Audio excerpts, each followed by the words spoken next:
நீங்கள் பார்த்துக் கொண்டிருப்பது AJK டிவியின் புதுவை மாலை. வணக்கம். அகில இந்திய என்ஆர் காங்கிரஸ் தலைவர் திரு ரங்கசாமி ஆளுநர் முன்னிலையில் உறுதிமொழி ஏற்று முதல்வராக பதவியேற்றுக் கொண்டார். அகில இந்திய என்ஆர் காங்கிரஸ் தலைவர் திரு ரங்கசாமி ஆளுநர் இக்பால் சிங்கை அவரது மாளிகையில் சந்தித்து தான் சட்டமன்ற கட்சி தலைவராக தேர்ந்தெடுக்கப்பட்டதற்கான கடிதத்தையும் ஆதரவு உறுப்பினர்கள் பட்டியலையும் நேற்று கொடுத்தார். அப்பொழுது தன்னை ஆட்சி அமைக்க அழைக்குமாறு வேண்டுகோள் விடுத்தார். இதனைத் தொடர்ந்து அகில இந்திய என்ஆர் காங்கிரஸ் தலைவர் திரு ரங்கசாமி புதுவை மாநில முதல்வராக பதவியேற்கும் விழா ஆளுநர் மாளிகையில் இன்று மாலை நடைபெற்றது. விழாவிற்கு தலைமைச் செயலர் சந்திரமோகன் வரவேற்புரை வழங்கிட ஆளுநர் முன்னிலையில் உறுதிமொழி ஏற்றுக்கொண்ட திரு ரங்கசாமி புதுவையின் முதல்வராக பதவியேற்றுக் கொண்டார். இதனைத் தொடர்ந்து ஆளுநர் முதல்வர் திரு ரங்கசாமிக்கு பதவி பிரமாணம் செய்து வைத்து வாழ்த்துக்களை கூறினார். ரங்கசாமி என்னும் நான் கடவுளின் பெயரால் உறுதி கூறுவதாவது, நான் சட்டப்படி ஏற்படுத்தப்பட்ட இந்திய அரசியலமைப்பின் பேரில் உண்மையான நம்பிக்கையும் பற்றுறுதியும் கொண்டிருப்பேன். இந்தியாவின் கோன்மையையும் ஒருமைப்பாட்டையும் பேணி போற்றுவேன். இந்திய ஒன்றியத்தின் புதுச்சேரி ஆட்சி பரப்பில் அமைச்சர் என்ற வகையில் என்னுடைய கடமைகளை உண்மையாகவும் மனச்சான்றின்படியும் ஆற்றுவேன். அரசியலமைப்பிற்கும் சட்டத்திற்கும் இணங்க எத்திருத்தவருக்கும் அச்சமோ அணுக்கமோ இன்றியும் விருப்போ வெறுப்போ இன்றியும் முறை வழங்குவேன்.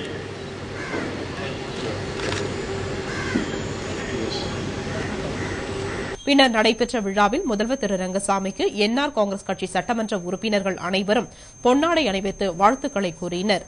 விழாவில் மத்திய இணையமைச்சர் நாராயணசாமி, முன்னாள் முதல்வர் திரு வைத்தியலிங்கம், மேல்சபை MP கண்ணன், முன்னாள் அமைச்சர்களும் சட்டமன்ற உறுப்பினர்களுமான திரு வல்சராஜ், மல்லாடி கிருஷ்ணராவ், சட்டமன்ற உறுப்பினர்கள் லட்சுமி நாராயணன், தேனி ஜெயக்குமார், திமுக மாநில அமைப்பாளர் திரு ஜானகிராமன், சட்டமன்ற உறுப்பினர் நந்தா சரவணன், நிரவி TR பட்டினம் சுயேட்சை சட்டமன்ற உறுப்பினர் VMC சிவக்குமார், முன்னாள் சட்டமன்ற உறுப்பினர் புசி ஆனந்த், என்ஆர் காங்கிரஸ் பிரமுகர்கள் சன்னியாசி குப்பம் ஜே செங்கதிரவன், V ராஜ்குமார் மற்றும் NR பேரவை, NRS பேரவை உள்ளிட்ட பேரவை நிர்வாகிகள் உட்பட முதல்வரின் ஆதரவாளர்கள் பலர் கலந்து கொண்டனர்.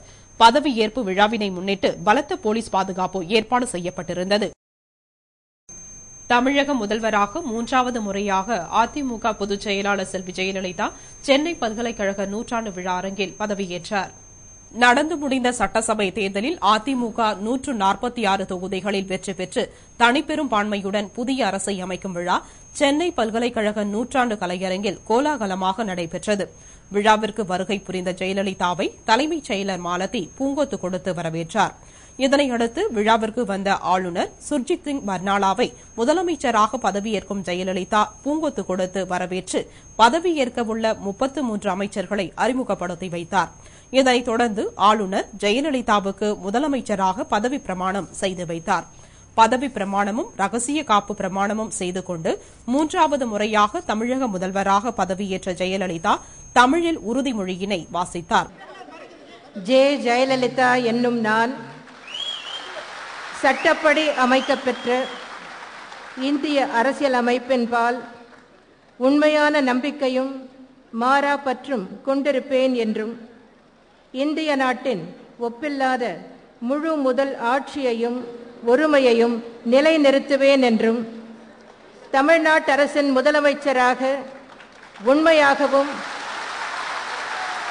உளச்சான்றின்படியும் என் கடமைகளை நிறைவேற்றுவேன் என்றும் அரசியல் அமைப்பிற்கும் சட்டத்திற்கும் இணங்க அச்சமும் ஒருதலை சார்பும் இன்றி விருப்பு வெறுப்பை விலக்கி பலதரப்பட்ட மக்கள் அனைவருக்கும் நேர்மையானதை செய்வேன் என்றும் ஆண்டவன் மீது ஆணையிட்டு உறுதிமொழிகிறேன்.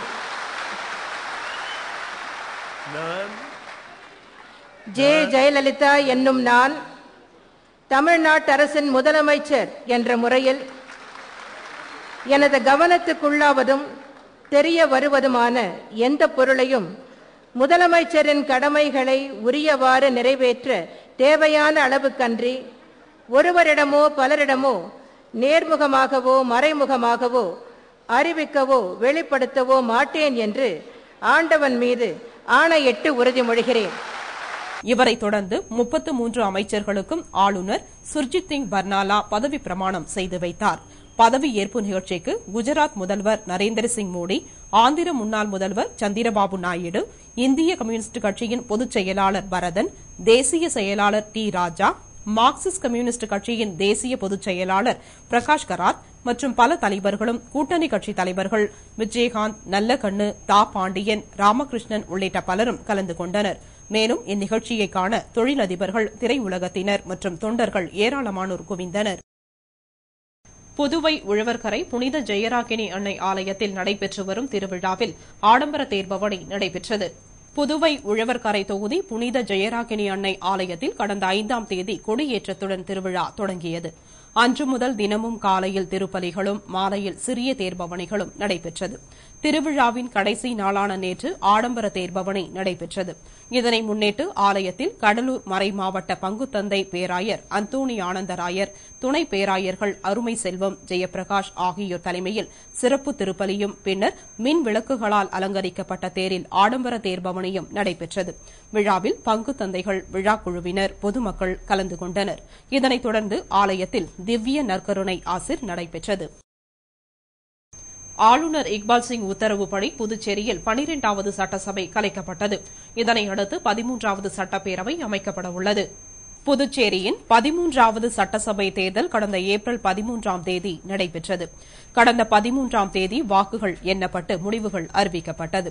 இதில் என்ஆர் காங்கிரஸ் கூட்டணி மகத்தான வெற்றி பெற்றது. எனவே என்ஆர் காங்கிரஸ் தலைவர் ரங்கசாமி ஆளுநர் இக்பால் சிங்கை சந்தித்து ஆட்சி அமைக்க உரிமை கோரினார். இதனிடையே 12வது சட்டப்பேரவையை கலைக்க ஆளுநர் இக்பால் சிங் உத்தரவு பிறப்பித்தார். அவரது உத்தரவின் பேரில் 12வது சட்டப்பேரவை கலைக்கப்பட்டது. இதனையடுத்து 13வது சட்டப்பேரவை அமைக்கப்படவுள்ளது. புதுவை முதல்வராக பொறுப்பேற்ற திரு ரங்கசாமி மாநில கட்சித் தலைவர் என்பதால் எந்தவித நிபந்தனையும் இல்லாமல் சுதந்திரமாக ஆட்சி புரியலாம். புதுவையில் மாநில கட்சியாக உருவெடுத்து மக்கள் சக்தியோடு அகில இந்திய என்ஆர் காங்கிரஸ் கட்சி 17 இடங்களில் போட்டியிட்டு 15 இடங்களில் வெற்றி பெற்றுள்ளது. இதன் மூலம் ஆட்சி அமைக்கும் அறுதி பெரும்பான்மையை பெற்றுள்ள என்ஆர் காங்கிரஸ் தலைவர் திரு ரங்கசாமி தமது ஆட்சியில் எந்த ஒரு முடிவையும் அவர் தன்னிச்சையாக எடுக்க முடியும். மேலும் பல்வேறு திட்டங்களை சுதந்திரமாக செயல்படுத்த முடியும். அவர் யாருக்கும் கட்டுப்பட தேவையில்லை. ஒரு மாநில கட்சித் தலைவர் என்பதால் திரு ரங்கசாமி தலைமையிலான அமைச்சரவையும் திரு ரங்கசாமியின் கட்டுப்பாட்டில் இயங்கும். இதனால் மக்களுக்கு அமைச்சர்கள் திரு ரங்கசாமியின் ஆலோசனைப்படி திட்டங்களை கொண்டு செல்ல முடியும். முன்பு மத்திய அரசு கட்டுப்பாட்டில் காங்கிரஸ் அரசு ஆட்சிக் காலத்தில் எல்லா திட்டங்களுக்கும் மத்திய அரசின் அனுமதியை பெற வேண்டும். தற்பொழுது உள்ள சூழலில் மாநில கட்சியின் மகத்தான வெற்றி மூலம் மக்களுக்கு தேவையான திட்டங்களை முதல்வராக பொறுப்பேற்க இருக்கும் திரு ரங்கசாமி தன்னிச்சையாக செயல்படுத்தலாம். தமிழ்நாட்டில் அதிமுக பொதுச் செயலாளர் டாக்டர் ஜெயலலிதாவை போலவே அகில இந்திய என்ஆர் காங்கிரஸ் கட்சித் தலைவர் திரு ரங்கசாமியும் ஆட்சி புரியலாம். கடந்த முறை முதல்வராக இருந்தபொழுது மக்கள் நலனுக்காக தன்னிச்சையாக முடிவெடுத்தார். இதனால் முதல்வர் பதவியை திரு ரங்கசாமி இழந்தார். ஆனால் தற்பொழுது அவர் யாருக்கும் கட்டுப்பட்டு நடக்க தேவையில்லை. புதுவை மக்களின் எண்ணங்களை பூர்த்தி செய்து புதிய ஆட்சியை நாடே போற்றும் வகையில் செயல்படலாம். புதுவையில் சப் இன்ஸ்பெக்டர்களை இடமாற்றம் செய்து அதற்கான உத்தரவை போலீஸ் தலைமையக எஸ்பி IRC மோகன் பிறப்பித்தார். புதுவையில் சப் இன்ஸ்பெக்டர்களை இடமாற்றம் செய்து அதற்கான உத்தரவை காவல் தலைமையக சூப்பரண்ட் IRC மோகன் பிறப்பித்தார். அதன்படி காரைக்கால் திருநள்ளாறு காவல் நிலையத்தில் சப் இன்ஸ்பெக்டராக பணியாற்றி வந்த ரமேஷ் லாஸ்பேட்டை காவல் நிலையத்திற்கு மாற்றம் செய்யப்பட்டுள்ளார். மேலும் ஏனாம் காவல் நிலையத்தில் பணியாற்றி வந்த சப் இன்ஸ்பெக்டர் கணேஷ் திருநள்ளாறு காவல் நிலையத்திற்கு மாற்றப்பட்டார். அதேபோன்று புதுவை சிக்மா செக்யூரிட்டி பிரிவில் சப் இன்ஸ்பெக்டராக பணியாற்றி வந்த சுரேஷ் பாபு ஏனாம் காவல் நிலையத்திற்கு மாற்றப்பட்டுள்ளார். இத்துடன் செய்திகள் நிறைவடைந்தன. வணக்கம்.